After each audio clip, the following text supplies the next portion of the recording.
ikindi cyo kwibazwa kwari ukureba uburyo ikipe ya Azam, Polisi na AS Kigali ziri buze kugaragara mu maso y'abakunzi b'umupira w'amaguru mu Rwanda. Imikino yose ibiri yabereye kuri Kigali Pele Stadium saa moya zuzuye nibwo PLC yakinaga n'ikipe ya AS Kigali. Gusa abafana b'ikipe ya PLC mbere y'uko umukino utangira ariko biyumvaga ubutumwa na AS Kigali ni uko tugiye gukina umukino wo kwipima, iyo yipime kuri ntabwo ari twe tugiye kwipima kuri yo. Ikindi ni tournament turi mu nkera y'imihigo, ni ukuvuga ngo turimo turahiga, abakinnyi barahiga natwe abafana tugahiga. Rero AS Kigali twarayitekerejeho dusanga nayo yakwipima kuri twe kugira ngo mu mwaka wa shampiyona ugiye gutangira izaba imeze neza. Ubutumwa nayiha ni ukwicara ikigira kuri APR. ngira ngo barayibonye ikipe twakinnye jonde aha ni imyitozo, kandi kwitegura paramide ikipe yose tuzahura hano mu Rwanda ni imyitozo, kandi abifite ari intizanyo zavuye muri APR zaje zisimburwa n'abakomeye kubarusha. AS Kigali hano gutsinda APR byararangiye, byayongira ngo urabizi kubita ibitego 3 hano. Jibril Watara wamubonye, Mamadusi wabazengereje aracyarimo, baraje hano mubone na Ruboneka uramubona hano, ni 3 n'ibitego 3 byanye ndabakubwiye wongera umbazemo. Ni umukino watangiye worohera ikipe ya AS Kigali kuko yahererekanyaga umupira mu kibuga mo hagati neza, dore ka PLC yari yabanje mu kibuga benshi batari bamaze iminsi babanza mu kibuga.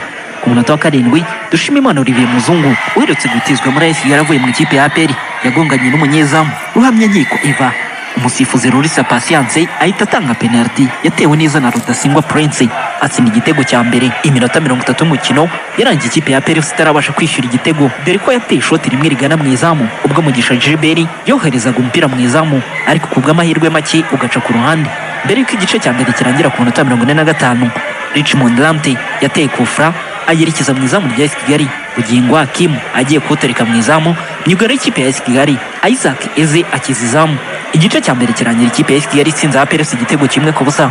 Mu gice cya kabiri umutozo w'ikipe ya APR yakoze impinduka akuramo abakinnyi 10 bose asigamo umunyezamu. Umutoza wa AS Kigali Mbarushimana Shabani nawe yakuyemo Twisenga Arsene ashyiramo Ntirushwa Aime. Ikipe y'ingabo z'igihugu yatangiye gusatira cyane kurusha ikipe ya AS Kigali, ariko imipira yose yoherezwaga mu rubuga rwa Mayina akabiri umukinnyi wayo uyitereka mu rushundura. Ku munota 61 nibwo rutayizamu ikipe ya APR Mamadusi yishyize igitego cyayo ku mupira yashyize mu izamu atawuhagaritse uvuye kuri Ombarenga Fitina. Umukino warangiye amakipe yombi anganyije igitego kimwe kuri kimwe kugira ngo haboneke ikipe itsinda hitabajwe za penalty. Umunyezamu ikipe ya Kigali Niyonkuru Pascal yakuyemo penalty ya Nigena Clement afasha ikipe kwegukana umukino wa mbere w'inkera y'abahizi. Nyuma y'umukino haruka abakunzi b'ikipe ya PLC babonye uyu mukino. Ntabwo iyi match wambwiye ko nyitsinzwe. Ikintu nabwira abanyarwanda nuko nsinzwe n'imvura. AS Kigali muri mitambere ya ndominye, muri mitaka winda yidomina. Urumva neza kubera ino mvura yacuritse ikibuga. Imvura yacuritse ikibuga, umuzamu yajya areba imvura ikamukubita mu maso akabura umupira. Niyo mpamvu ngiye ndi kubwira abareyo nibakajye babyina mbere y'umuziki. Batinye kuza muri no rushanwa twabatumiyemo. Bavabura ngo bakina match mikari na APR mu marushanwa. Ntabwo yari match mikari. Iki ni igikombe turi gukinira. Twasize amafaranga yacu. Akose wasuzugura adversaire koko, umutoza afashe ikipe arayisuzugura ashyiramo ikipe ya kabiri, byanga gushyiramo muri ikipe ya mbere yari yayibonye ku mahoro. Urumva iriya kipe ya mbere kubera yari yayibonye ku mahoro yagakwiriye kuba ari yabanzamo, basiriya ya kabiri ikaza kujyamo nyuma. Uko reka nkubwiza ukuri ndababaye pe. Umutoza wa APR yarimo kugerageza abakinnyi, yabanje mu ikipe ya gatatu ntabwo ari iya kabiri, ayibanjemo arabanza yiga AS Kigali. APR iragize iragombora, dore ikipe ngiyi hano agomboye byabaye kimwe kimwe penalty urabizi ni amahirwe. Kaba dufite ikipe nkuru ikomeye cyane. Umukino wundi wari wabanje wari watangiye ku isaha saa 10. Polisi yatsinzwe n'ikipe ya Azam FC muri Tanzania kuri penalty 4-3 nyuma yo kunganya igitego kimwe kuri kimwe mu minota 90 isanzwe y'umukino. Igitego cy'ikipe ya Polisi kinjijwe na Kwitonda Rebaka mu gihe icya Azam cyatsinzwe na Tips Evans. Umutoza mukuru w'ikipe ya Polisi Ben Musa ngo icy'ingenzi yabonye muri uyu mukino nuko abakinnyi be bakoze ibyo bari bamaze iminsi bitoza. Oui, bien sûr, je suis satisfait. Je suis satisfait du rendement. On a fait un grand match sur le plan tactique aussi. Yego nyazwe n'uburyo twitwaye, twakinnye neza mu mayeri yacu y'umukino. Igice cya kabiri twayerekanyije neza umupira, twakinnye neza umukino wacu usanzwe, twaremye n'uburyo twari hafi no kubona igitego cya kabiri binyuze kuri Ragi, gusa ntabwo byakunze. Amayeri yacu y'umukino abakinnyi bayubahirije, twatsinze igitego nubwo bahise batwishyura ku ikosa, gusa ntabwo mbibonamo ikibazo kuri njye. Hari ibyo tukibora mu kwitegura kuko twakinaga n'ikipe ikomeye nka Azam ifite abakinnyi beza, ikaba irimo kwitegura amarushanwa nyafurika. ntabwo wagombaga kuba ari umukino woroshye, gusa nishimiye ko abakinnyi banjye bitwaye berekanye ubuhanga. Ça va pas être un match facile, mais je suis content du rendement de mes joueurs. Ils ont montré beaucoup de qualité. Umutoza mukuru w'ikipe ya Azam FC Froy Benge ngo bo inzira iracyari ndende kandi ninga intego bafite ni ya CAF Confederation Cup. Si on résume ça comme ça, oui, mais c'est difficile.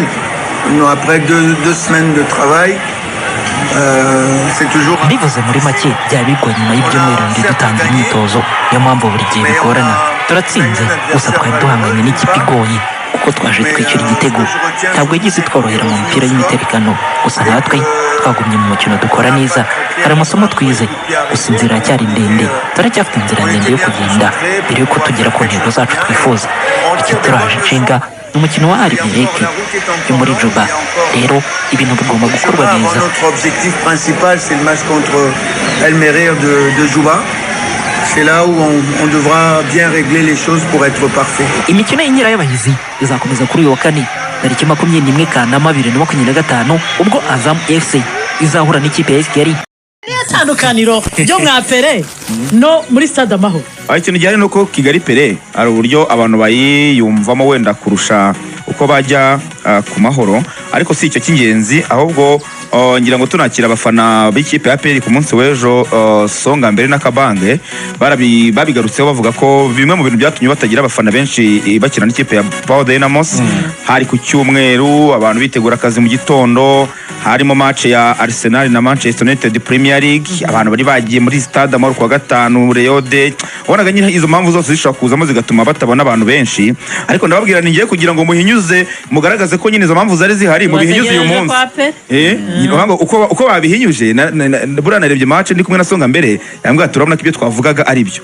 Kigali Pere ubundi yari yuzuye, kumwe tuvuga ngo Kigali Pere yuzuye, hari ukuntu buriya Kigali Pere yuzura tuvuga ngo yuzuye, nubwo wenda bavuga ngo hari igice buriya kidakunda kujyamo abantu, kino gice cy'ibumoso bwa VIP hano hakunda kwicara abakinnyi, hano hakunda kwicara abakinnyi iburyo ahubwo winjira uva kuri vestiaire ni iburyo, ubu ndavuga wicaye muri VIP ni muri VIP ni hirya yaho hari igice kidakunda kubamo abantu benshi. Kiriya gice iyo kitagiyemo abantu ntabwo kiba cyabuje Kigali Pere kuzura. Mu Kinyarwanda bavuga ko abantu bisodetse. Ubundi hano tuba turebana naho iyo huzuye muri general hasanzwe hasigaye hose iyo huzuye hari hareba kuri tapi hareba kuri tapi hari abafana bakuru, hari abicara bakabatiye umugongo tapi, hari stade bayuzuye. Ejo rero hari huzuye kandi abantu batanye no kuzamo kuri match ya mbere ya Zamu na Police, ngira ngo nepo twari kumwe, ubona ko abantu ari benshi kuri match ya mbere kuri saa 10 byagaragaraza ko igihe APR aza kubimanutse mu kibuga na AS Kigali abantu baraza kuba ari benshi. Ejo rwose abafana b'ikipe ya APR kude chapeau, ariko se nabo bonyine ubwo no kubakunze umupira w'amaguru hano mu Rwanda kuko nabo bari bahari ejo bitabiriye match, kandi match za pre-season bigaragaza ko nyine bari bakumbuye kureba match nk'izi kandi zifite nanje birumvikana. Reka twinjire mu kibuga. Ikipe ya AS Kigali yatsinze APR umukino wa mbere, itsinda APR kuri penalty 5-4 nyuma yuko umukino wari warangiye igitego kimwe ku kindi, ariko nubundi AS Kigali niyo yari yatangiye ifungura amazamu kuri penalty. Ikipe ya APR iza kukishyura igitego cyatsinzwe na Mamadou Si, ariko munyemerere duhera uburyo umutoza Taleb yari yahisemo gutangira uyu mukino. Yahisemo gutangiza ekipe B kuko izamu ryari ririmo Ruhamyankiko, hari Swane Aldi Swane, hari Ndwayo Alexis, hari Byiringiro Gilbert Sekiganda, hari Ramte, hari Raminba Iraguha Haj, Mugisha Gilbert nawe team captain, ndetse babyanditse nabi hano niho bibeshye Swane baramuyobeje naye musi baramuyobeje yanonsa abakinnyi yavuze Gilbert ko ne wari niho dufite kuri graphic, ariko mu kibuga ni Swane yambaye. Hanyuma hari Omedi na Bugingo Hakim. Mu by'ukuri urebye abakinnyi ni nabo no kuri match ya Power Dynamos umutoza yazanye nka team B kuko yatangije team A, aba bahita kubitwa igitego bagiye kwinjira mu gice cya kabiri nibwo yazanye team A.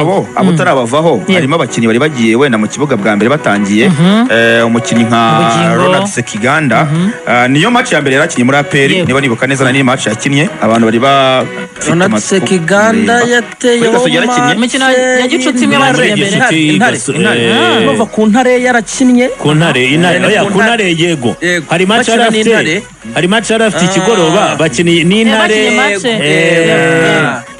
match bakinnye Yeah. imwe mu gitondo iri nimugoroba. cyane. Ariko izo match ntabwo zabaye gutyo. Ahubwo icyo gihe match y'Intare bayishyize undi munsi. Undi munsi. Bayishyize undi Yeah, munsi. eh. Ubwo rero yarakinnye. Ariko ndavuga ngo ku munsi w'ejo nibwo noneho Yatangiye mu yaratangiye kibuga. abantu bagiye kumureba. Yego. Kuko bari bamaze igihe bavuga Sekiganda ari he bimeze bite. Reka mbabwize ukuri. Ntabwo wabanzamo muri Uganda Cranes uri umuntu usanzwe. Umuntu bita Ronald Sekiganda. ni muzima Ejo njye nagize umwanya wo kumwitegereza ndamureba. Ronald Sekiganda ikintu cya mbere ugomba kumenya niwe